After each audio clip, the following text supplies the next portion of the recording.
Hurmatli Baxtiyor Odilov, haqiqatan ham to'g'ri aytib o'tdingiz.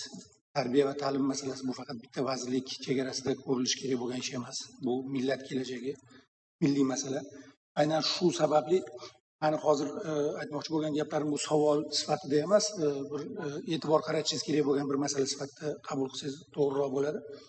Avvalambor, hurmatli spiker, hozir mana shu yig'ilishimiz bo'yicha qabul qilinadigan qarorda obod qishloq dasturi asosida qurilish kerak bo'lgan maktablarni bor yo'q 17% ga ijro qilinayotganligi, 261 ta maktab rejalashtirilgan, lekin uni bor yo'q 17% qurilganligini biz nafaqat ko'rsatib o'tishimiz, balki hukumatga bu masalada bir jiddiyroq masala qo'yishimiz kerak. Chunki vazirlik darajasida hal bo'ladigan ish emas bu, e'tibor yetarli darajada bo'lmayapti. Birinchi masala, buni biz o'zimizning qarorimizda jiddiy ko'rsatib o'tsak.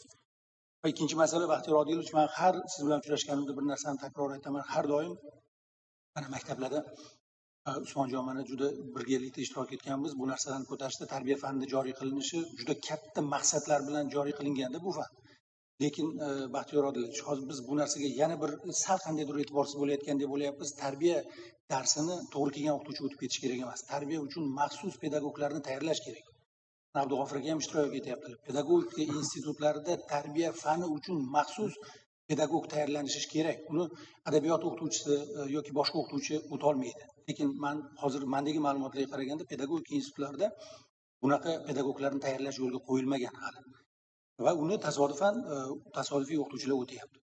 Matematikani adabiyot o'qituvchisi qanday o'tsa, effekt qanaqa bo'lsa, natija ham tarbiyada xuddi shunday bo'ladi. Va tarbiya fanini taqdiri odobnomanikiga o'xshab qolishini men xohlamayman. Chunki tarbiya fani juda katta maqsadlar bilan qilindi va biz yangi avlodni aynan shu tarbiya fani orqali tarbiyalashni maqsad qilgan edik. Bunga erishish kerak. Baxtiyor Odilovich, juda qattiq turishingizni iltimos qilaman bu masalada. Rahmat. Va ikkinchi masala, biz juda katta bir xatoga yo'l qo'yganmiz birgalikda, deputatlar va vazirlik. Buni tan olish vaqti keldi. Biz 7 yosh qilib belgiladik maktabga qabul qilishni. Va bu bugun odamlarni juda qattiq qiynayapti. Mana sizlarni o'zingizlarga ham juda ko'p murojaatlar qilishyapti.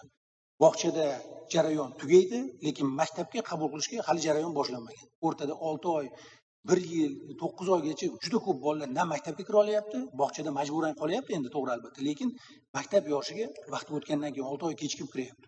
Biz bu xatoni birga qilganmiz. Men buni sizlarni xatoyinglar demoqchi emasman, birga qilganmiz. Lekin endi odamlar qiynalyapti, bu xatoni tuzatishimiz kerak.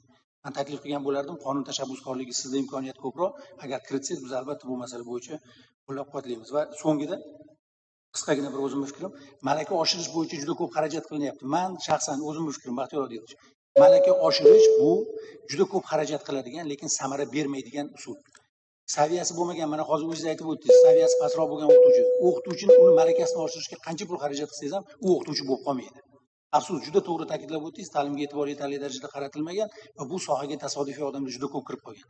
Va qanaqadir malaka oshirish dasturlari orqali biz ularni malaka oshirishni o'zgartirib qo'ya olmaymiz. O'shaning uchun men sizdan iltimos qilgan bo'lardim.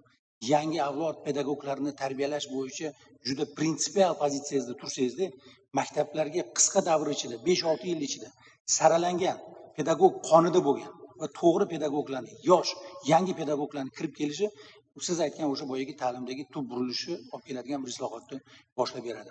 E'tiboringiz uchun rahmat.